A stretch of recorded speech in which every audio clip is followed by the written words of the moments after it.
এই অনুষ্ঠানটি শুধুমাত্র খ্রিস্টানদের জন্য প্রস্তুত করা হয়েছে এবং পবিত্র বাইবেলের শিক্ষার ভিত্তিতে তাদের বিশ্বাসকে দৃঢ় করা ও আধ্যাত্মিক বিকাশে উৎসাহিত করার উদ্দেশ্যে পরিচালিত হয়। অন্য কোনো ধর্ম, বিশ্বাস বা মতাদর্শের সমালোচনা, বিরোধিতা বা অবমূল্যায়ন করার কোনো উদ্দেশ্য আমাদের নেই। আমরা সকল ধর্ম ও সম্প্রদায়কে গভীরভাবে সম্মান করি এবং এই অনুষ্ঠানের কোনো বিষয়বস্তু কারোর অনুভূতি, বিশ্বাস বা ধর্মীয় ভাবাবেগে আঘাত, অপমান বা অসম্মান করার উদ্দেশ্যে উপস্থাপন করা হয়নি।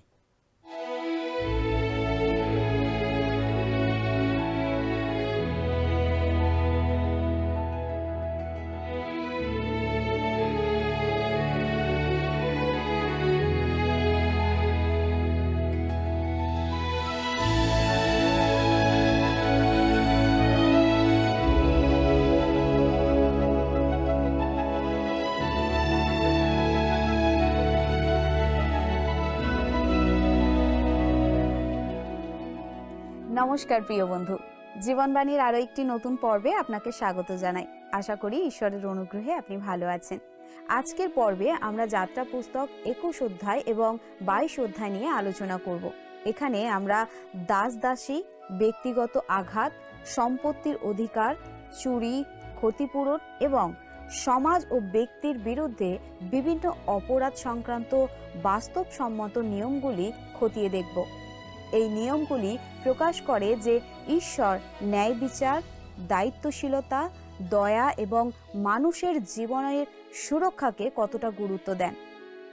এগুলি আমাদের শেখায় যে প্রকৃত ধার্মিকতা কেবল ঈশ্বরের সাথে আমাদের সম্পর্ককেই নয়, বরং অন্য মানুষের সাথে আমাদের আচরণকেও প্রভাবিত করে। তাহলে চলুন আজকের অধ্যয়ন শুরু করা যাক।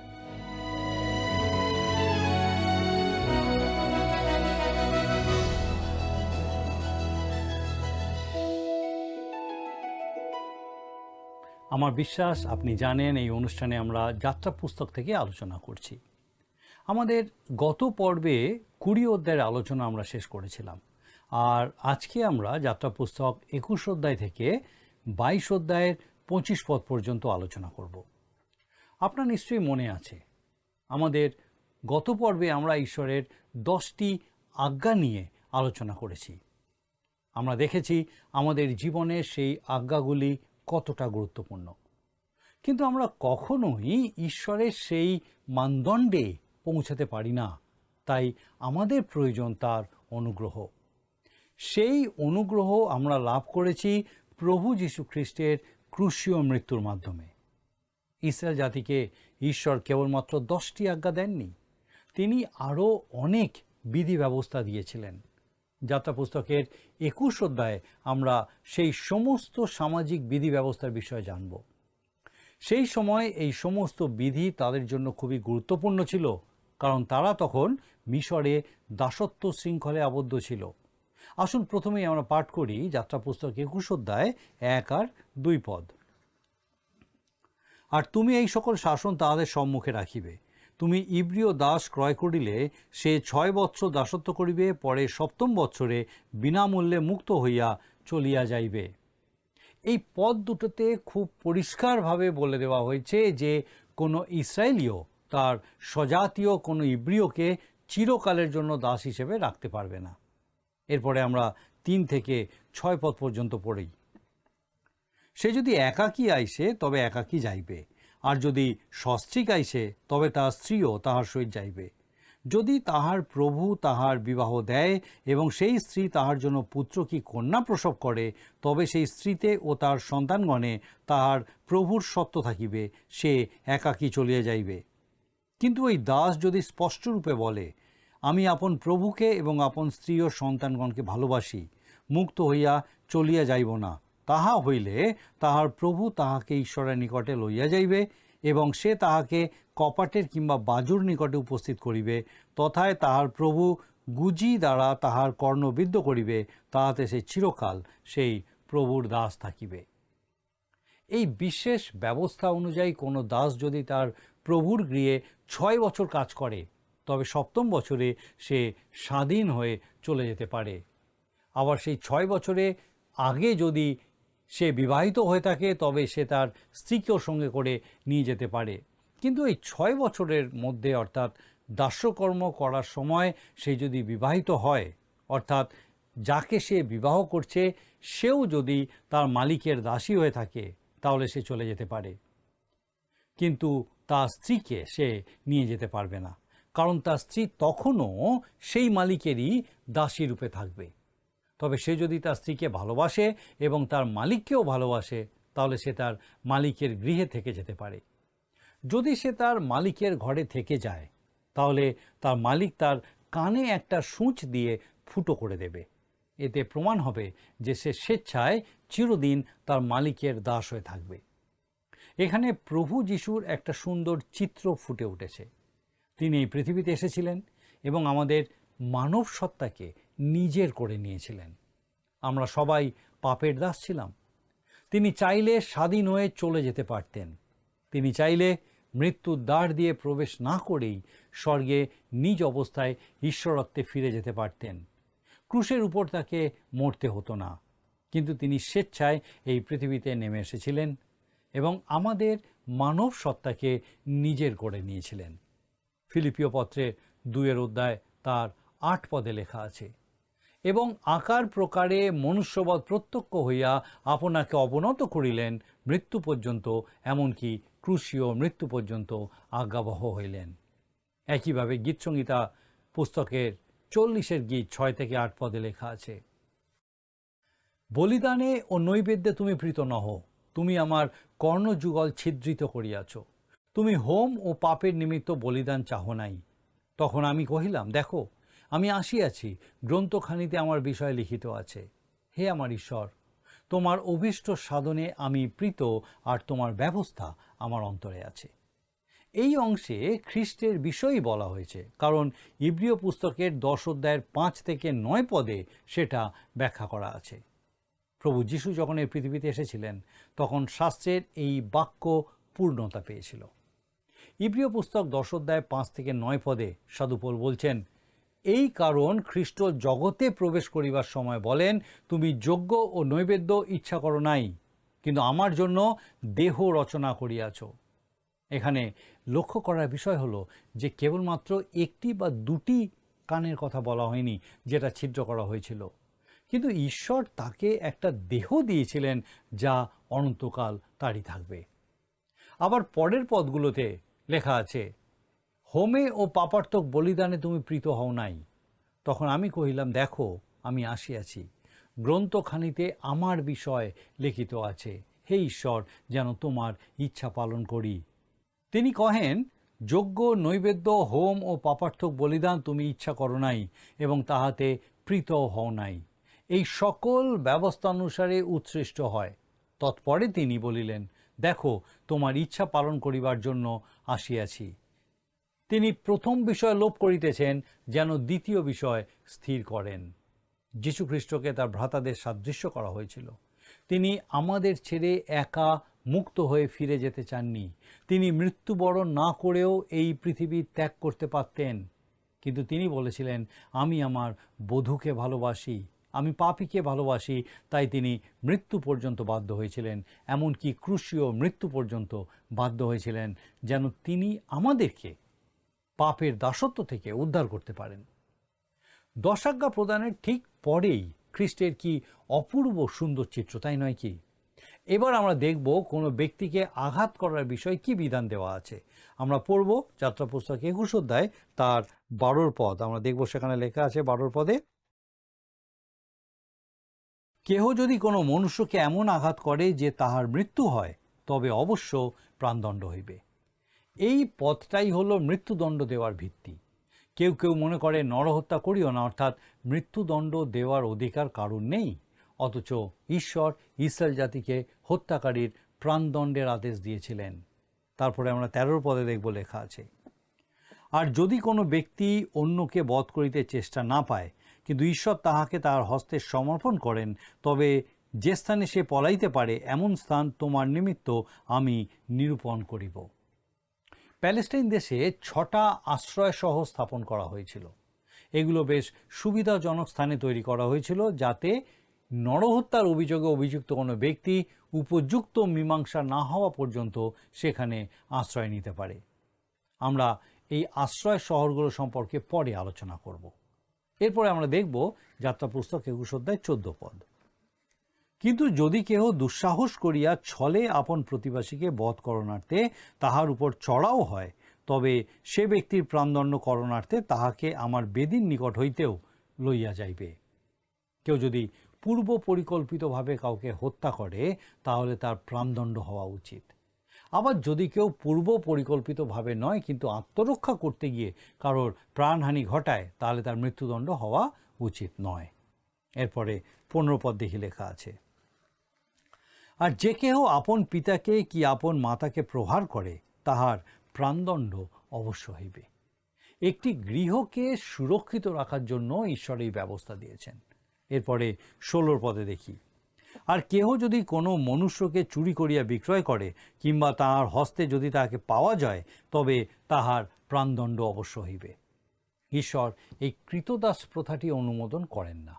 বাস্তবে তিনি তার বিরোধিতা করেন, কিন্তু সেই পুরনো যুগে এই ব্যবস্থা ছিল আর ঈশ্বর সেখানে হস্তক্ষেপ করেছেন। আসুন এরপরে আমরা 17 থেকে 19 পদ পর্যন্ত পাঠ করি। আর যে কেহ আপন পিতাকে কি আপন মাতাকে শাপ দেয় তাহার প্রাণদণ্ড অবশ্য হইবে। আর মনুষ্যেরা বিবাদ করিয়া একজন অন্যকে প্রস্তরাঘাত কিংবা মুষ্টাঘাত করিলে সে যদি না মরিয়া শয্যাগত হয়, পশ্চাৎ উঠিয়া যষ্টি অবলম্বন করিয়া বাহিরে বেড়ায়, তবে সেই প্রহারক দণ্ড পাইবে না, কেবল তাহার কর্মক্ষতির ও চিকিৎসার ব্যয় তাহাকে দিতে হইবে। অর্থাৎ কেউ যদি কাউকে আঘাত করে, তার ক্ষতি করে, তারা তাকে ক্ষতিপূরণ দিতে হবে, তাকে তার চিকিৎসার ব্যয় দিতে হবে এবং তার যে দিনগুলি নষ্ট হয়েছে যখন সে কোনো কাজ করতে পারেনি সেই নষ্ট হওয়া কর্মদিনগুলোর ক্ষতিপূরণ দিতে হবে। উপরের বিধানগুলি এবং এই অধ্যায়ের পরবর্তী অংশে আলোচিত বিধানগুলি কোনো দেশের আইন কানুনের মূল ভিত্তি। এগুলোই আইন শৃঙ্খলার মৌলিক প্ল্যাটফর্ম, যার উপরে ভিত্তি করেই একটা সভ্য জাতির গড়ে ওঠা প্রয়োজন। 24 এবং 25 পদে এই সমস্ত কিছুর সারাংশ লেখা আছে। আসুন পাঠ করি যাত্রা পুস্তক 21 অধ্যায় 24 আর 25 পদ। প্রাণের পরিশোধে প্রাণ, চক্ষুর পরিশোধে চক্ষু, দন্তের পরিশোধে দন্ত, হস্তের পরিশোধে হস্ত, চরণের পরিশোধে চরণ, দাহের পরিশোধে দাহ, ক্ষতের পরিশোধে ক্ষত, কালশিরার পরিশোধে কালশিরা। অন্য কথায় এই দুইটি পদ পারস্পরিকতার নিয়ম বা ক্রিয়া প্রতিক্রিয়ার নিয়ম প্রকাশ করে। মানুষের জীবন ও সম্পত্তির সুরক্ষা এবং সমাজে আইন শৃঙ্খলা বজায় রাখার জন্য এই ব্যবস্থাকে অবশ্যই কার্যকারী হতে হবে, অর্থাৎ ব্যবস্থা প্রয়োগ করতে হবে। ঈশ্বরের ধন্যবাদ করি যে পরিত্রাণের জন্য আমাদের ব্যবস্থার বাধ্যবাধকতা বা পালনের উপরে নির্ভর করতে হয় না। এমন একজন রয়েছেন যিনি আমাদের প্রতি অনুগ্রহ করার জন্য সর্বদা প্রস্তুত, যেন আমরা উদ্ধার লাভ করতে পারি। তিনি হলেন স্বয়ং প্রভু যীশু খ্রিস্ট। এখন দেখব সম্পত্তির অধিকার সম্পর্কিত বিধি। অনেকেই প্রশ্ন করে কোনটা ঠিক আর কোনটা ভুল। আবার কেউ কেউ বলে থাকে ঠিক আর ভুল এগুলো সবই আপেক্ষিক বিষয়। কোনো বিশ্ববিদ্যালয়ের এক অধ্যাপক, যিনি নিজেকে নাস্তিক বলে দাবি করেন, তিনি একবার বলছিলেন তার কাছে ঠিক এবং ভুল বিষয়গুলো আপেক্ষিক। তিনি যেটা ঠিক মনে করেন এবং আমি যেটা ঠিক মনে করি তার মধ্যে অনেক পার্থক্য আছে। এই রকম লোকেরা আপনাকে প্রশ্ন করতেই পারে যে আপনি কিসের ভিত্তিতে আপনার দৃঢ় সিদ্ধান্তে উপনীত হন। এসব ক্ষেত্রে আমি বলি, আমি ঈশ্বরের বাক্যের উপরে অর্থাৎ পবিত্র বাইবেলের উপরে ভিত্তি করেই কোনটা ঠিক কোনটা ভুল সেই সিদ্ধান্তে উপনীত হই। আগে আমিও তাদের মতোই ছিলাম। আমিও আগে অনেক কিছুই মেনে নিতাম, আবার বিভিন্ন সময় বিভিন্ন নিয়মকানুন অস্বীকার করতাম। কিন্তু ঈশ্বর আমাকে একটা আদর্শ দিয়েছেন যেন আমি সেটা মেনে চলি। মজার বিষয় হলো ঈশ্বরের সেই আদর্শ এমন একটি সমাজ তৈরি করে যেখানে আইন ও বিচারের একটা মানদণ্ড থাকে। 21 অধ্যায় থেকে 24 অধ্যায়ের মধ্যে যে নিয়মগুলো আছে সেখানে জীবনের খুঁটিনাটি বিষয়গুলোর বিষয় বলা আছে। কখনো কখনো এগুলো পাঠ করতে বিরক্ত লাগে, যেমন আইনের বই পাঠ করা একটা বিরক্তিকর বিষয়, ঠিক খানিকটা সেই রকম। তবে আমাদের অধিকাংশ আইন এই সব মূল নীতির উপরে ভিত্তি করেই কিন্তু তৈরি হয়েছে। ঈশ্বরের বাক্য বলে নরহত্যা করিও না, আর এটা সত্যি আনন্দের বিষয়। এই আজ্ঞা আমাকে এবং আমার পরিবারকে সুরক্ষিত রাখে। ঈশ্বরের বাক্য আরও বলে চুরি করিও না, এটাও আনন্দের বিষয়, কারণ এই আজ্ঞা আমার যতটুকু সম্পত্তি আছে তা রক্ষা করে। সমাজে শৃঙ্খলা বজায় রাখার জন্য ঈশ্বরের এই আজ্ঞাগুলি গুরুত্বপূর্ণ এবং খুবই প্রাথমিক বিষয়। আসুন পাঠ করি 22 অধ্যায়ের প্রথম পদ, যাত্রা পুস্তক 22 অধ্যায় 1 পদ। যে কেহ গরু কিংবা মেষ চুরি করিয়া বধ করে কিংবা বিক্রয় করে, সে এক গরুর পরিশোধে 5 গরু ও এক মেষের পরিশোধে 4 মেষ দিবে। আমি বলতে পারবো না যে কেন একটা গরুর বদলে 5টা গরু অথবা একটা মেষের বদলে 4টে মেষ দেওয়ার কথা বলা আছে। তবে নতুন নিয়মে শক্কেও এই বিষয়টিকে নিশ্চিত করেছিলেন। সাধু লূকা লিখিত সুসমাচারে 19 অধ্যায়ের 8 পদে আমরা দেখতে পাই লেখা আছে, তখন শক্কেও দাঁড়াইয়া প্রভুকে কহিল, প্রভু দেখুন, আমার সম্পত্তির অর্ধেক আমি দরিদ্রদিগকে দান করি, আর যদি অন্যায়পূর্বক কাহারও কিছু হরণ করিয়া থাকি, তাহার চতুর্গুণ ফিরাইয়া দিই। কেন তিনি চতুর্গুণ ফিরিয়ে দেওয়ার কথা বললেন? কারণ তিনি মোশির ব্যবস্থা অনুসরণ করলেন। আমাদের আইন অনুযায়ী যদি আপনি কারোর কোনো সম্পত্তির ক্ষতি করেন, তাহলে আপনাকে তার ক্ষতিপূরণ দিতে হবে। আপনি তার যতটা ক্ষতি করবেন ততটাই তাকে ফিরিয়ে দিতে হবে। কিন্তু ঈশ্বরের ব্যবস্থা 4 গুণ ফিরিয়ে দেওয়ার কথা বলে। আমার মনে হয় এটাই ন্যায্য। যদি আমাদেরকে চতুর্গুণ ফিরিয়ে দিতে হয়, তাহলে আমরা এই বিষয়ে আরও বেশি সতর্ক থাকব। ঈশ্বর মানুষের জন্য সব সময় ভালোটাই চিন্তা করেন। আসুন এরপরে যাত্রা পুস্তক 22 অধ্যায় 2 পদটা পাঠ করি। আর চোর যদি শীত কাটিবার সময় ধরা পড়িয়া আহত হয় ও মারা পড়ে, তবে তাহার জন্য রক্তপাতের দোষ হইবে না। এই ব্যবস্থা আপনাকে আত্মরক্ষার অধিকার দেয়। কিছুদিন আগে একটা চোর এক মধ্যবিত্ত লোকের বাড়িতে চুরি করার জন্য ঢুকে পড়ে। বাড়ির মালিক তাকে গুলি করে, তবে সে মারা যায়নি। সে তখন ওই বাড়ির মালিকের বিরুদ্ধে মামলা করে এবং কয়েক লক্ষ টাকার ক্ষতিপূরণ দাবি করে। সে বলে যে তাকে গুলি করার কোনো অধিকার ওই বাড়ির মালিকের ছিল না। আর একজন বিচারকের রায়ে সে জিতে যায়, আর ওই বাড়ির মালিককে তার সম্পত্তি বিক্রি করে ওই চোরকে ক্ষতিপূরণ দিতে হয়। কিন্তু চোরের কোনো শাস্তি হয়নি। অনেক সময় নির্দোষ নিরপরাধ ব্যক্তিদের অধিকারের বদলে অপরাধীদের অধিকার রক্ষিত হয়ে যায়। ঈশ্বরের বিধি ব্যবস্থা মানুষকে এবং তার সম্পত্তিকে রক্ষার বিষয় বলে। মানুষের অধিকার আছে তার সম্পত্তি, তার ঘর বাড়ি, তার প্রিয়জনদের রক্ষা করার। ঈশ্বরের ব্যবস্থাই হলো সমাজে আইন শৃঙ্খলা রক্ষার মৌলিক নীতি। যাত্রা পুস্তকে উল্লিখিত ঈশ্বরের সামাজিক বিধিনিষেধগুলো যদি মানুষ মেনে চলতো, তাহলে বর্তমান সময়ে পৃথিবীর বিভিন্ন দেশে বিভিন্ন শহরে যে সমস্ত সামাজিক সমস্যার সৃষ্টি হচ্ছে, হয়তো তা হতো না। তথাকথিত অনেক উন্নত দেশের সংবিধান যারা রচনা করেছেন, তারা সবাই হয়তো খ্রিস্ট বিশ্বাসী ছিলেন না, কিন্তু তারা ঈশ্বরে বিশ্বাস করতেন এবং ঈশ্বরের বাক্যের প্রতি তাদের শ্রদ্ধা ছিল। আমেরিকার একজন বিখ্যাত রাষ্ট্রনেতা এবং আইন প্রণেতা সম্বন্ধে লোকেরা বলে যে তিনি নাকি পবিত্র বাইবেলকে উপহাস করেছিলেন। আসলে তিনি তা করেননি। ঈশ্বরের বাক্যকে তিনি সম্মান করতেন, তবে তিনি পবিত্র বাইবেলে উল্লিখিত অলৌকিক ঘটনাগুলি বিশ্বাস করতেন না। আসুন এখন যাত্রা পুস্তক 22 অধ্যায় 3 পদ আমরা পাঠ করি। যদি তাহার উপরে সূর্য উদিত হয়, তবে রক্তপাতের দোষ হইবে, ক্ষতিপূরণ করা চোরের কর্তব্য। যদি তার কিছু না থাকে, তবে চৌর্য হেতু সে বিকৃত হইবে। যদি কেউ চুরি করে, তবে সে যা চুরি করেছে তার জন্য তাকে ক্ষতিপূরণ দিতে হবে। এমনকি সেই অর্থ প্রদানে সে যদি অপারগ হয়, তবে তাকে দান হিসেবে বিক্রি পর্যন্ত করা যেতে পারে। এরপরে 5 পদে আমরা দেখি লেখা আছে, কেউ যদি শস্যক্ষেত্রে কিংবা দ্রাক্ষাক্ষেত্রে পশু চড়ায়, আর আপন পশু ছাড়িয়া দিলে যদি তাহা অন্যের ক্ষেত্রে চড়ে, তবে সে ব্যক্তি আপন ক্ষেত্রের উত্তম শস্য কিংবা আপন দ্রাক্ষাক্ষেত্রের উত্তম ফল দিয়া ক্ষতিপূরণ করিবে। অর্থাৎ এখানে বলা হচ্ছে, কারোর গরু ছাগল যদি অন্যের বাগানে গিয়ে ক্ষতি করে, তাহলেও তাকে ক্ষতিপূরণ দিতে হবে।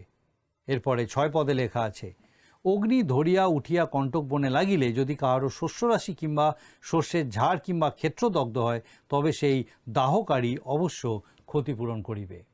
এখানে একটা খুব বাস্তব বিষয় বলা হয়েছে। যে আমরা যেন যখন কোনো কাজ করি তখন খুব সাবধানে সেটা করি। এই আজ্ঞাটার মধ্যে মানুষ এবং পৃথিবীর মঙ্গলের কথা, আবার মূল নীতিটা লুকিয়ে আছে। ঈশ্বর মোশির মাধ্যমে এই ব্যবস্থা দিয়েছিলেন যেন ইসরায়েল জাতি গোটা পৃথিবীর কাছে একটা আদর্শ হয়ে উঠতে পারে। এবারে আমরা দেখব মানবতার বিরুদ্ধে সংগঠিত অপরাধ সম্পর্কে বিধান। আমরা 22 অধ্যায় তার 16 পদ পাঠ করব। লেখা আছে, আর কেহ যদি অবাগদত্তা কুমারীকে ভুলাইয়া তাহার সহিত শয়ন করে, তবে সে অবশ্য কন্যাপণ দিয়া তাহাকে বিবাহ করিবে। অর্থাৎ যদি কোনো ব্যক্তি কোনো যুবতীকে ধর্ষণ করে তাহলে সে সেই যুবতীকে বিবাহ করতে বাধ্য। কিন্তু বর্তমান সময়ে বিভিন্ন দেশে এই বিষয়ের আইন কানুন একদম আলাদা। এরপরে আমরা 17 পদ দেখি, লেখা আছে, যদি সেই ব্যক্তির সহিত আপন কন্যার বিবাহ দিতে পিতা নিতান্ত অসম্মত হয়, তবে কন্যাপণের ব্যবস্থা অনুসারে তাহাকে রৌপ্য দিতে হইবে। এখানে একটা বিষয় স্পষ্ট, যে যদি সেই যুবতীর বাবা ওই যুবকের সাথে তার কন্যার বিয়ে দিতে অসম্মত হয়, তাহলে সেই ধর্ষণকারী উপযুক্ত ক্ষতিপূরণ দিতে বাধ্য হবে। এরপরে 22 অধ্যায় 18 পদে লেখা আছে, তুমি মায়াবিনীকে জীবিত রাখিও না। আজকাল আমরা শয়তানের উপাসনা এবং অতি প্রাকৃতি পুনর্জাগরণ দেখতে পাচ্ছি। এই প্রবণতাটি খুবই শক্তিশালী এবং বাস্তব। দ্বিতীয় বিবরণ পুস্তকে আমরা এই নিয়ে বিস্তারিত আলোচনা করব। আসুন এখন 19 পদটা পাঠ করি। পশুর সহিত শৃঙ্গারকারী ব্যক্তির প্রাণদণ্ড অবশ্য হইবে। পশুর সাথে যৌন সম্পর্ক স্থাপন দেখিয়ে দেয় যে মানুষ কতটা নিচে নামতে পারে। এখন প্রশ্ন হলো, ঈশ্বর কেন এরকম একটা বিধি দিলেন? কারণ তখন এইগুলো হচ্ছিল। আসুন এরপরে আমরা যাত্রা পুস্তক 22 অধ্যায় 20 পদটা পাঠ করি। যে ব্যক্তি কেবল সদাপ্রভু ব্যতি রেখে কোনো দেবতার কাছে বলিদান করে, সে সম্পূর্ণরূপে বিনষ্ট হইবে। এটা সত্যি খুব কঠিন শাস্তি। তবে যদি এটা অক্ষরে অক্ষরে মেনে চলা হতো, তাহলে আমাদের সমাজ আজকে অনেক ভালো হতো। সদাপ্রভু ছাড়া অন্য কারুর কাছে কোনো বলিদান উৎসর্গকারী যে কোনো ব্যক্তিকে সম্পূর্ণ ধ্বংস করে ফেলাটা খুব কঠোর মনে হতে পারে। কিন্তু শরীরে ক্যান্সার হলে ক্যান্সারের কোষগুলোকে ধ্বংস করে আপনি যেমন নিজেকে উদ্ধার করতে চান, ঈশ্বর ঠিক একইভাবে এই কথাগুলো বলেছিলেন। এরপরে 21 পদে দেখি আমরা, লেখা আছে, তুমি বিদেশীর প্রতি অন্যায় করিও না, তাহার প্রতি উপদ্রব করিও না, কেননা মিশর দেশে তোমরা বিদেশী ছিলে। আপনি কিভাবে ভালো প্রতিবেশী হতে পারেন, ঈশ্বর এখানে সেই কথাই বলছেন। তারপরে 22 পদে লেখা আছে, তোমরা কোনো বিধবাকে কিংবা পিতৃহীনকে দুঃখ দিও না। মনে রাখবেন, ওয়েসলিয়ান জাগরণের পরই শিশু শ্রম আইন প্রণয়ন করা হয়েছিল। মানব জাতির ইতিহাসে যত মহান আন্দোলন হয়েছে, যা সারা বিশ্বের মানব সমাজের জন্য আশীর্বাদ নিয়ে এসেছে, সেই সব আন্দোলনের মূলে ঈশ্বরের বাক্য কাজ করেছে। পিতৃহীন শিশুদের বিষয় ভাবুন। অনাথ আশ্রম কি নাস্তিকবাদী দেশগুলিতে শুরু হয়েছিল, নাকি খ্রিস্টীয় ব্যবস্থাপনায় শুরু হয়েছিল? আসুন আমরা এরপরে যাত্রা পুস্তক 22 অধ্যায় 23 আর 24 পদ পাঠ করি। তাহাদিওকে কোনো মতে দুঃখ দিলে যদি তাহারা আমার নিকটে ক্রন্দন করে, তবে আমি অবশ্য তাহাদের ক্রন্দন শুনিব।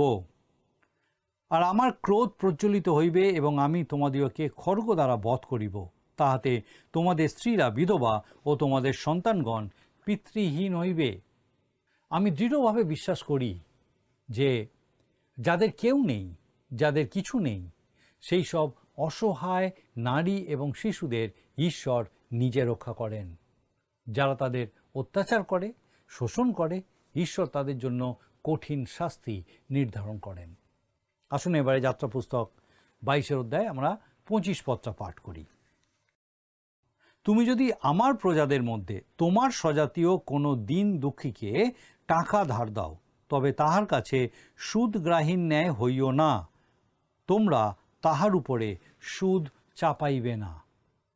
ঈশ্বর বলছেন, যদি কেউ কাউকে টাকা ধার দিয়ে থাকে, তাহলে যেন সুদ না নেয় বা খুব চড়া সুদ না নেয়।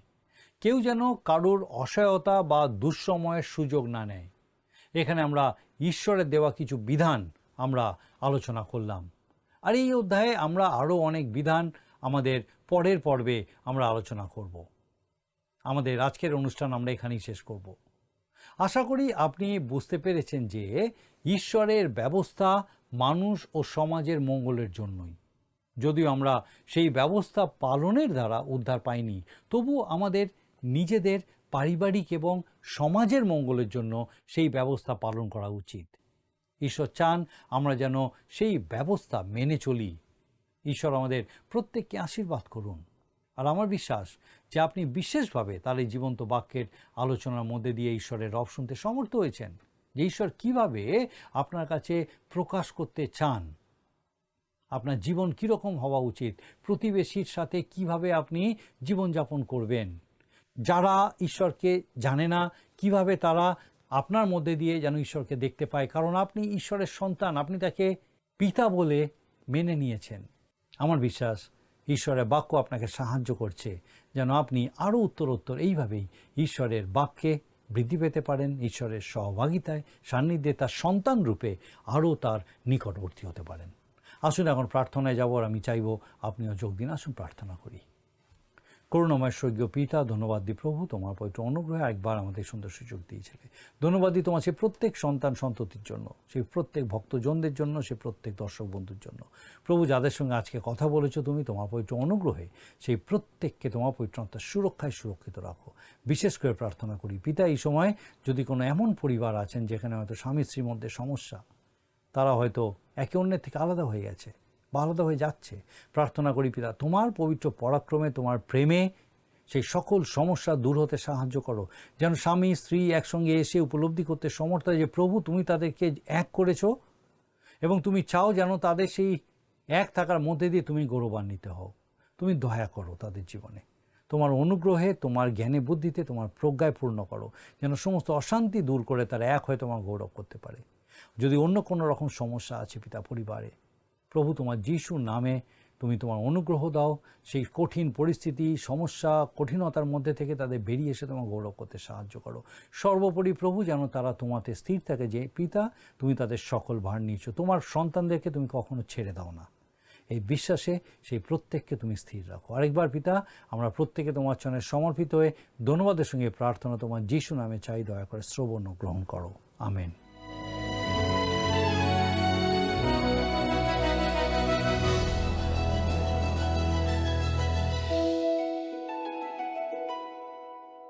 প্রিয় বন্ধু, এই পর্বে আমাদের সাথে থাকার জন্য আপনাকে ধন্যবাদ জানাই। আশা করি আজকের পর্বটি আপনার ভালো লেগেছে। আজ আমরা জেনেছি মানুষের পারস্পরিক সম্পর্কের মধ্যে ন্যায় বিচার, দায়িত্বশীলতা, দয়া এবং শৃঙ্খলা বজায় রাখার জন্যই ঈশ্বরের নিয়মগুলি দেওয়া হয়েছিল।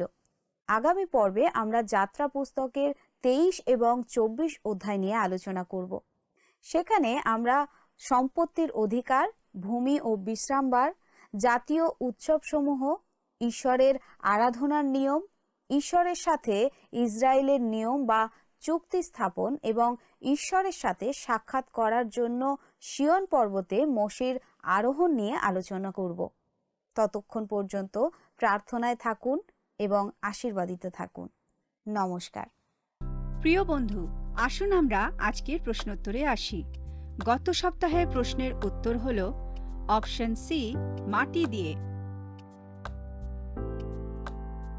আজকের প্রশ্ন, মোশির ব্যবস্থা অনুযায়ী কেউ যদি একটি গরু চুরি করে তবে তাকে কটি গরু ফিরিয়ে দিতে হবে? অপশন এ 1টি, অপশন বি 2টি, অপশন সি 4টি, অপশন ডি 5টি। বন্ধু, এই প্রশ্নের উত্তর আগামীকাল সন্ধ্যে 6টার মধ্যে option a, b, c, d সহকারে আপনার নাম ও সম্পূর্ণ ঠিকানার সহকারে 9433497235 এই নম্বরে SMS বা হোয়াটসঅ্যাপে লিখে পাঠাবেন।